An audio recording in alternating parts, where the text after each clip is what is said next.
Եկեք հերթով փորձեմ արձագանքել։ Ինչ վերաբերում է բանակցություններին,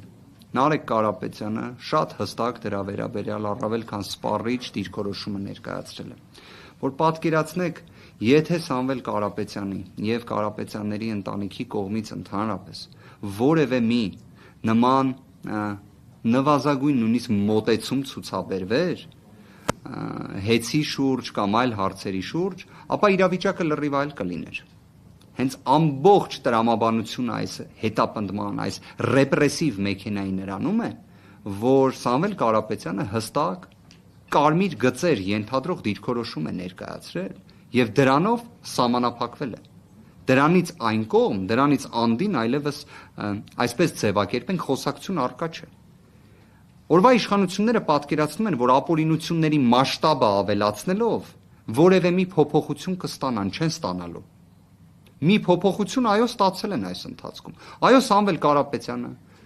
Կարապետյանների ընտանիքը, Նարեկը Կարապետյան հստակ քաղաքական իրենց դիրքորոշումները եւ նաեւ կարծես թե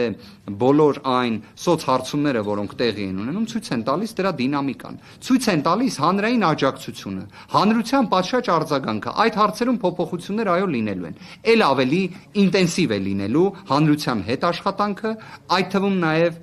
ներկայացվածի տեսանկյունից։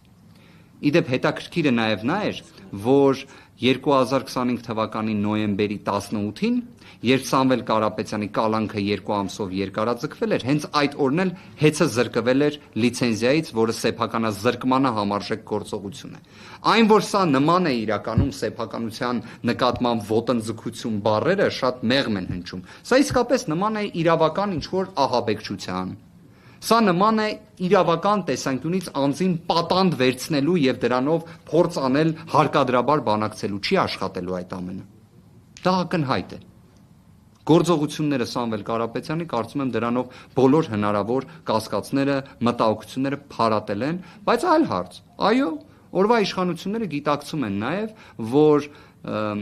այն քաղաքական հայտը, որը ներկայացվել է, դեռևս հուլիսի 4-ին ներկայացված արձանագրումները, պնդումները եւ պահանջները գնալով ավելի մեծ հանրային աջակցություն են ստանում։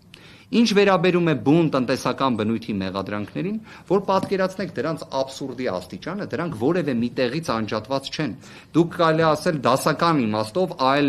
վարույթների բնորոշ մոտեցումը նկարագրեցիք։ Այստեղ գիտեք իմ մոտ ինչ տպավորություն է, որ օրինակ մի ինչ-որ գործ են փորձում գտնել, մի ձև փորձում են այդտեղ գտնել Սամվել Կարապետյան անունը, չեն գտնում, բայց ասում են դե լավ, մի ինչ-որ գործ գտել ենք էլի։ Եկեք մի ձևակերպումներ տանք։ Իրավական աբսուրդի ուրիշ նշաձող է սա։ Եվ դրա համար նաև հենց այս ձեր հարցադրման տեսանկյունից էլ ես գործընկերներին իսկապես խնդրում եմ աջակցել մեզ, օգնել մեզ այն հարցում, որ պահանջը, որ այս վարույթը նախաքննական գաղտնիքից ազատվի, ձեռք ազատվի, ապահովվի։